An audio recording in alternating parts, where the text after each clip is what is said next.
I love reading fantasy books, and in today's video, instead of giving the spotlight to standalones, I want to talk about my favorite series, both completed ones and ones that are still being written. So hello my fellow fantasy book lovers and welcome back to my channel, or if you're new here, hi and welcome. My name is Kathy. I'm a god girl from Belgium who loves to read fantasy books. So for today's video, I want to focus on fantasy book series that I am personally reading that are either completed and finished and you can get all of the books at once, or the ones that are still being written. Because sometimes it is worth picking up a series as it is being written, especially if it's chunks of books.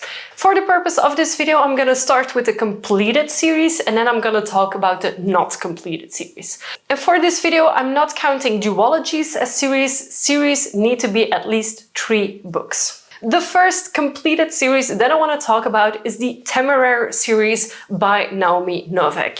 If you love dragons, if you love politics, if you love a Game of Thrones vibe without being overly gory like Game of Thrones is, and with a more simple set of politics in an actual version of our world, then this book series is perfect for you. I have currently only read the first book. I really enjoyed it, even if I feel like this book series is something more for my partner than for myself, because I tend to want to read romantasy and romance in my fantasy books, and this series so far is really heavily focused on the world building, the dragons and the politics. So if that is something that you are into, then check this series out. She's an amazing author. The series is completed, it's 9 books. They're all more or less the same thick as this one.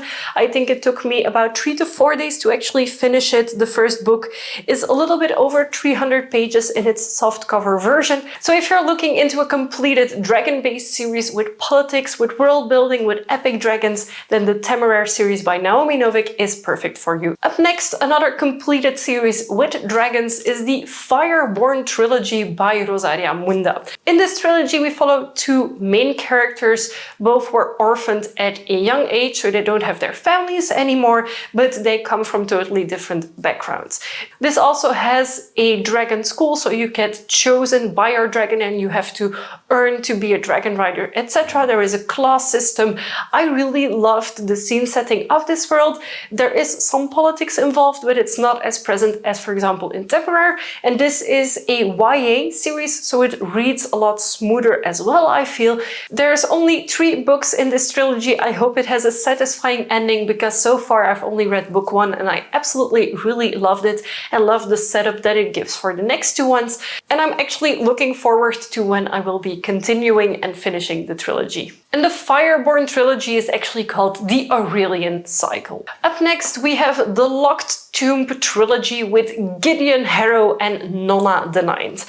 I have so far only read Gideon the Ninth, and the basic setup is necromancers from outer space. And it sounds pretty epic. It sounds a little bit sci-fi-ish, but it's actually not.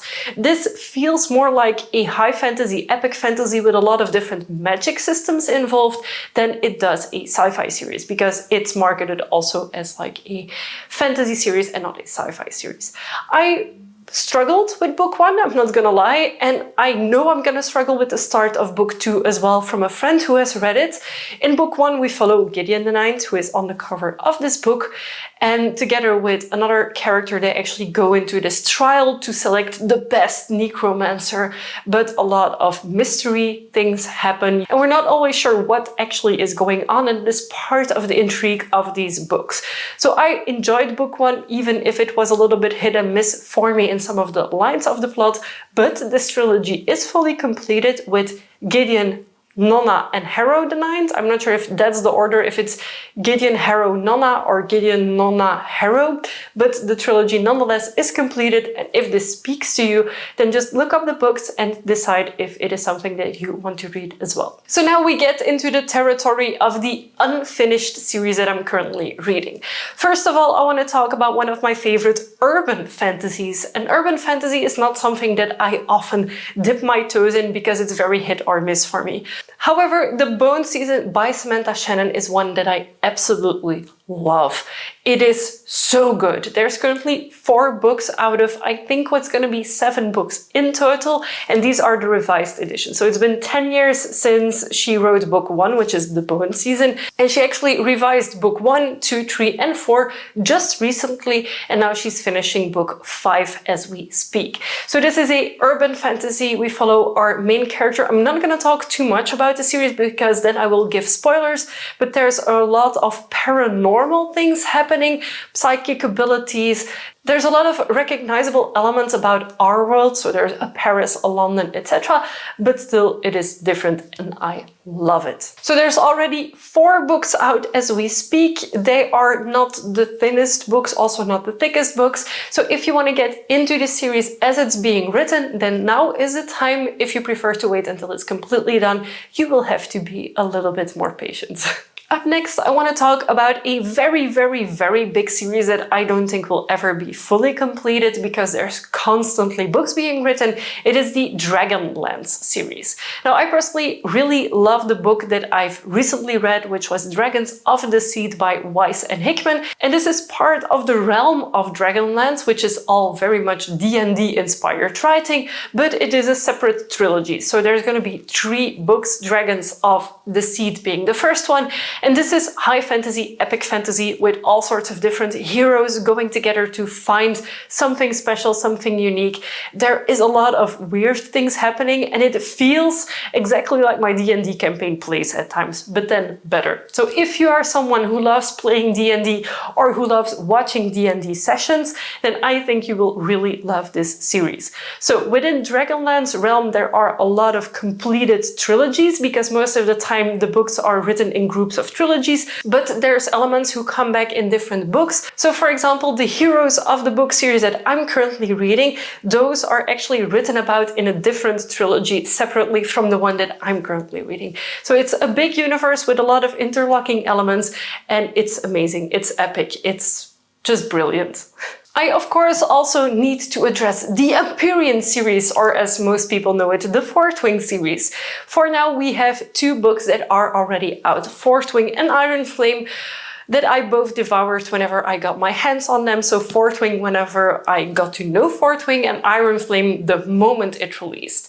The 3rd book of what is going to be a 5 or 7 book series is currently being written. The 3rd one is going to be called Onyx Storm. And in these books we follow, in a more military system, Dragon Riders. The Dragon Riders have to go to trials to become Dragon Riders. That is the main focus of book 1. In book 2, we go more into the world building and what else is going on in this world and why they are at war and with who, etc. I really enjoyed this series. This is a very hyped series. It is very hit or miss. Some people love it, some people hate it. I'm personally in the camp of people who love this series. Okay, it doesn't compare in the epicness to the Dragons of the Seed series by Weis and Hickman, but still, it's a very enjoyable series. It has a lot more romance in it than, for example, the Dragons of the Seed series, but nonetheless, I really enjoy it. The next series that I want to talk about actually consists of standalone books that you can read completely loose from everything else, and then a few duologies that make up the bigger whole of the series. I'm of course talking about the Crowns of Nyaxia series by Carissa Broadbent. This is a universe that I love because it has vampires. Now there is a duet, so this is the first book of the Nightborn duet, so you have Serpent and the Wings of Night and Ashes and the Star-Cursed King as the second book to complete the duet. Then you have Slaying the Vampire Conqueror as a standalone book in the same realm, and you also have 6 Scorched Roses, which is a book that comes in between Serpent and the Wings of Night and Ashes and the Star-Cursed King, but can also be read completely separately. It just gives some extra background information of characters that will be in book 2. And currently the next duet is being written about one of the characters that also is in Serpent and the Wings of Night and Ashes and the Star-Cursed King, but it's another separate story about that character. So you can read the duologies together, you can read the standalone books completely separately, or you can, like me, read everything and just fully immerse into this vampiric world, which I absolutely love doing.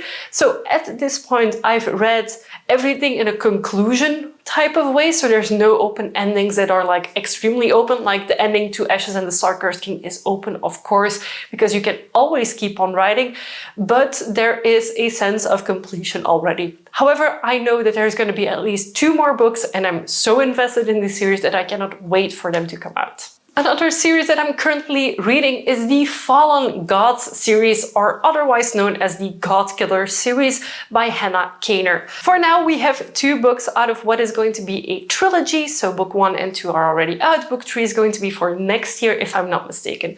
Book 1 is Godkiller, is this gorgeous book. Book 2 is Sunbringer. So the basic premises of this world is that the people have connected with gods in the past, but gods are seen as something that manipulates people and that people shouldn't be worshipping. So there's a lot of people who reject gods, who don't want to be associated with gods, and one of the main characters that we follow is actually a god killer. So it is someone who rids the world permanently of some gods. Now, gods need a shrine to be able to survive, so she basically destroys shrines and then also destroys gods.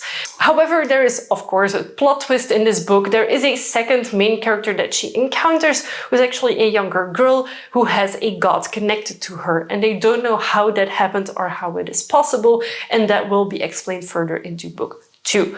I really enjoyed this series. The first book was so amazing, I loved it. The second book definitely has middle book syndrome. It is explaining a lot more than the story is actually advancing. There's a lot of twists and turns happening in it as well, but I felt not as invested as in book 1. However, book 3 I hope is going to be a satisfying conclusion to this trilogy. So I'm very much looking forward to it.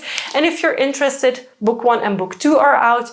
You can read them with some time in between. There's a little bit of a recap at the beginning of book 2, and I'm pretty sure at the beginning of book 3 will be a tiny bit of a recap of the other books as well. And then to end this video in beauty, I want to talk about what I think is going to be my ultimate trilogy, my ultimate series that I've read in recent years.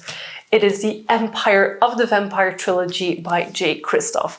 These are chunks of books, but like absolute beasts of books. You can kill someone with a book like this. I really love vampires, and for me to find a vampire book with a sarcastic main character is amazing. The author even has like music that you can put on while you're reading the books. It's all metal music, so for me that's even better. It has epic world building, it is dark, it is doom and gloom. The vampires are intense, are gory, but they still have personality. The other characters that get involved are actually interesting, so I cannot praise Empire of the Vampire and Empire of the Damned enough. They are currently my favorite books that I've read in recent times. Every time someone comes to me and is like, oh, I want to read something with vampires, I will recommend these books. They have a special place in my heart. I think they're amazing. I'm so invested in the series. As you can see here, I have a bunch of special editions. Yeah, I just love them. Like, if you want to read one of the series that isn't completed yet, please read Empire of the Vampire if you like dark doom and gloom and epic fantasy, because that's what this is. This is epic fantasy with vampires in a doomy, gloomy setting, and I'm all here for it. So these are all of the series that I'm currently invested in reading and actively wanting to read. There's of course a lot more series that I'm passively reading that I will read if I get my hands on them, but I'm not super invested in. However, the ones I mentioned in this video, I am definitely invested in them and will definitely be continuing them. And of course, I would love to know which series are you currently reading that you feel you want to share with the world. Feel free to let us all know in a comment down below. As always, you can find all of the books that I've mentioned in the description box of this video. And of course, you can find every single book that I've mentioned in the description box of this video. Of course, if you enjoyed this video, feel free to give it a big thumbs up. And of course, if you haven't already and you'd like to be, feel free to subscribe to my channel. I make new videos every week and would love to have you for every single one of them. Thank you so much for watching, and I will see you very soon with my new video. Bye!